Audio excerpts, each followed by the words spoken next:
Friends, welcome to my amazing session NCERT full explanation में। तो friends, अभी तक हम लोगों ने इन्वायरमेंटल इश्यूज का फर्स्ट लेक्चर कंप्लीट कर लिया। ओके, तो ये आपका सेकेंड लेक्चर है। तो चलिए बिना टाइम वेस्ट के हम लेक्चर को स्टार्ट करते हैं। So let's get start with the controlling vehicle air pollution a case study of Delhi. Okay, Delhi में किया गया एक स्टडी व्हीकुलर एयर पोल्यूशन का कंट्रोल। ओके, तो इसमें हम देखेंगे क्या है फ्रेंड कि with its very large population of vehicular traffic Delhi leads the country in its level of air pollution. It has more कास्ट than the states of Gujarat and West Bengal put together. Okay, क्या हुआ कि व्हीकल का नंबर बहुत अधिक होने के कारण दिल्ली में एयर पोल्यूशन का लेवल कंट्री में सबसे अधिक है। ठीक है, ये बात समझ में आ गई ना आपको कि व्हीकल का नंबर बहुत अधिक होने के कारण दिल्ली में एयर पोल्यूशन का लेवल कंट्री में सबसे अधिक है। यहाँ पर व्हीकल का जो नंबर है वो गुजरात एंड वेस्ट बंगाल में टोटल जितने व्हीकल हैं या उससे अधिक है। फ्रेंड क्या है कि in the 1990 Delhi ranked fourth among the 41 most polluted cities of the world. Okay, 1990 के अकॉर्डिंग दिल्ली का जो रैंक है वो वर्ल्ड की 41 मोस्ट पोल्यूटेड सिटी में से फोर्थ है। Air pollution problems in Delhi become so serious that a public interest litigation PIL was filed in the Supreme Court of India। Okay, Delhi में एयर पोल्यूशन का केस इतना serious हो गया है कि इंडिया के सुप्रीम कोर्ट में एक public interest litigation IPL file की गई है। After being censured very strongly by the supreme court under its directives the government was asked to take within a specified time period appropriate measures including switching over the entire fleet of public transport that is buses from diesel to compressed natural gas। Okay, क्या हुआ कि supreme court द्वारा इसकी इतनी कड़ी निंदा की गई थी कि कोर्ट ने एक इंडियन गवर्नमेंट से एक स्पेसिफाइड टाइम पीरियड में अप्रोप्रिएट मेजर करने का ऑर्डर दिया। साथ ही यह भी ऑर्डर दिया कि entire fleet of public transport that is buses में डीजल के प्लेस पर कंप्रेस्ड नेचुरल गैस का यूज किया जाए। ठीक है, डीजल के प्लेस पर CNG का यूज किया जाए। ओके, ये बात समझ गए ना। तो आगे देखेंगे कि all the buses of Delhi were converted to run on CNG by the end of 2002। Okay, year 2002 के एंड तक दिल्ली की सभी बसेस के CNG में कन्वर्ट कर दिया गया। ठीक है, ईयर 2002 के एंड तक दिल्ली की सभी बसेस को CNG में कन्वर्ट कर दिया गया। You may ask the question as to why CNG is better than diesel. Okay, आप पूछ सकते हो कि CNG डीजल से क्यों बेटर है। ओके, ये बात समझ गया। तो आगे देखेंगे कि the answer is that CNG burns most efficiently unlike petrol or diesel in the automobiles and very little of it is left unburnt। Okay, क्या हुआ कि इसका ये आंसर है कि ऑटोमोबाइल जो है उसमें CNG सबसे अच्छी तरह जलता है। ठीक है, ऑटोमोबाइल्स में CNG बहुत अच्छी तरह जलता है एंड बहुत ही कम जलने से बच जाता है, जबकि डीजल या पेट्रोल में ऐसा केस नहीं है। ठीक है, डीजल या पेट्रोल में ऐसा नहीं होता है। ओके, आगे ना आपको तो आगे देखते हैं कि moreover CNG cheaper than petrol और diesel can not be siphoned off by thieves and adulterated like petrol और डीजल। ओके, इसके अलावा एक बात यह भी है कि यह पेट्रोल या डीजल से सस्ता है, चोर इसकी चोरी नहीं कर सकता एंड पेट्रोल एंड डीजल की तरह इसे अडल्टर्ड नहीं किया जा सकता। ठीक है, इतनी खासियत है इसमें CNG में।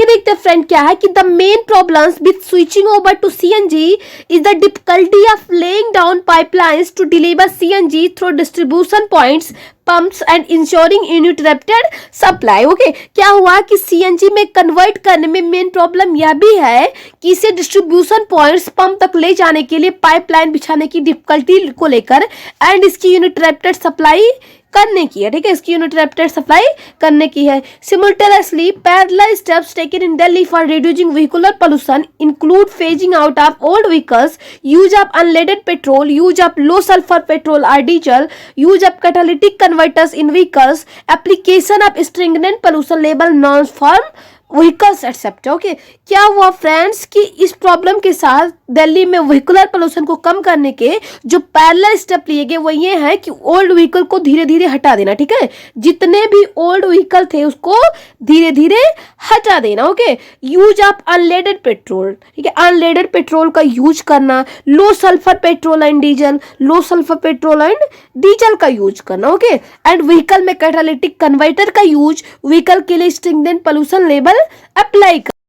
आगे देखते फ्रेंड क्या है कि the government of India through a new auto fuel policy has laid out a road map to cut down vehicular pollution in Indian cities. Okay, Indian government ने एक न्यू ऑटो फ्यूल पॉलिसी के through यहाँ की city में vehicular pollution को कम करने के लिए रोड मैप लागू किया। More stringent norms for fuels means steadily reducing the sulphur and aromatic content in petrol and diesel fuels. Okay, fuels के लिए स्ट्रिंगेंट नॉर्म्स बनाए गए ताकि पेट्रोल एंड डीजल फ्यूल्स में धीरे धीरे सल्फर एंड एरोमेटिक कंटेंट को कम किया जाए। Euro 3 norms for example stipulate that sulphur be control at 350 parts per million ppm in diesel and 150 ppm in petrol. Okay, for example की अगर हम बात करें तो यूरो 3 नॉर्म्स के अकॉर्डिंग डीजल एंड पेट्रोल में सल्फर भी कंट्रोल कर respectively 350 and 150 parts per million करना चाहिए। ओके, ये बात समझ गए ना। तो आगे देखेंगे क्या है कि aromatic hydrocarbons are to be contained at 42% of the concerned fuels. Okay, concerned fuels में एरोमेटिक हाइड्रोकार्बन 42% पर कंटेन करना चाहिए। The goal according to the road map is to reduce sulphur to 50 ppm in petrol and diesel and bring down the level to 35%। Okay, road map के according petrol and diesel में sulphur को reduce कर 50 ppm पर लाकर गोल की 35% के level पर लाना चाहिए। Corresponding to the fuel, vehicles engines will also need to be upgraded. Okay, fuel के करस्पॉन्डिंग व्हीकल इंजन में सुधार करना पड़ेगा। ओके, ये बात समझ गए ना। तो आगे देखेंगे कि mass emission standards Bharat stage second which is equivalent to Euro second norms are no more applicable in any of the cities of India. Okay, क्या हुआ कि mass emission standards Bharat stage second जो यूरो सेकेंड नॉर्म्स के equivalent है अब India के किसी भी सिटी में एप्लीकेबल नहीं है। Detail of the latest mass emission standards in India are provided below table 16.1। Okay, India में इमिशन स्टैंडर्ड्स का लेटेस्ट डिटेल टेबल 16.1 में शो किया गया है। ठीक है, तो हम टेबल को देखेंगे सबसे पहले। ठीक है, इसमें types of vehicles norms cities of implementation के बारे में दिया। ठीक है, तो जो 4 व्हीलर्स थे, ठीक है, 4 wheelers norms Bharat stage 4th through out the country since April 2007। Okay, 3 wheelers की बात करें तो भारत स्टेज 4th ये भी था through out the country since 1 April 2007। 2 wheelers की बात करें तो Bharat stage 4th through out the country since April 2007। Okay, तो ये फिगर आप देख लीजिएगा। ठीक है, ये फिगर को आप देख लेना। हम एनसीईआरटी की लाइन पे आते हैं कि क्या है कि thanks to the efforts made the air quality of Delhi has significantly improved. ठीक है, दिल्ली में किए गए इस एफर्ट्स को थैंक यू, जिसके कारण यहाँ की एयर क्वालिटी में बहुत ज्यादा इम्प्रूवमेंट हुआ है। Okay, according to an estimates a substantial fall in CO2 and SO2 level has been found in Delhi between 1997 and 2005। Okay, एक एस्टिमेट के अकॉर्डिंग 1997 एंड 2005 तक दिल्ली में CO2 एंड SO2 के लेवल में काफी गिरावट हुई। ठीक है, इन सब में सब्सटेंशियल फॉल हो गया। एंड अब हम बात करेंगे water pollution and it's control के बारे में। ठीक है, तो इसमें हम देखेंगे क्या है कि human beings have been abusing the water bodies around the world by disposing into them all kinds of waste. Okay, whole world में जो ह्यूमन बीइंग है वाटर बॉडी में सभी टाइप के वेस्ट का डिस्पोज कर इसका दुरुपयोग करा। ठीक है, होल वर्ल्ड में ह्यूमन बीइंग वाटर बॉडीज में सभी टाइप के वेस्ट का डिस्पोज कर इसका दुरुपयोग कर रहा है। We tend to believe that water can wash away everything, not taking cognizance of the fact that the water bodies are our lifeline as well as that of all other living organisms। ठीक है, हम यह मान लेते हैं कि water सब कुछ बहा कर ले जाएगा। ऐसा करते टाइम हम यह भी नहीं थिंक करते कि वाटर बॉडीज हमारे साथ साथ अदर लिविंग ऑर्गेनिज्म के लिए भी लाइफ लाइन है। Okay, can you list what all we tend to try and wash away through our rivers and drains. क्या आप बता सकते हैं कि हम रिवर्स एंड ड्रेन्स में क्या क्या बहा देते? ठीक है,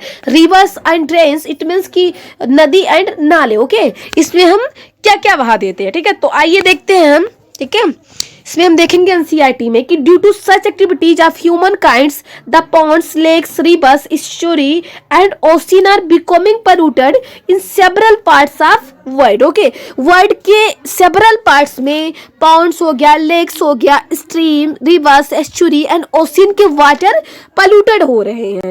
है फ्रेंड क्या है कि realizing the importance of maintaining the clean lines of the water bodies, the government of India has pass the water prevention and control of pollution act 1974 to safe guard our water resources. Okay, water की clean lines को maintain रखने के importance को realise करते हुए Indian government में 1974 में water prevention and control of pollution act पास किया ताकि हमारे वाटर रिसोर्सेज को पोल्यूटेड होने से बचाया जाए। ठीक है, ताकि हमारे वाटर रिसोर्सेज को पोल्यूटेड होने से बचाया जाए। ओके, इसको सेव किया जाए।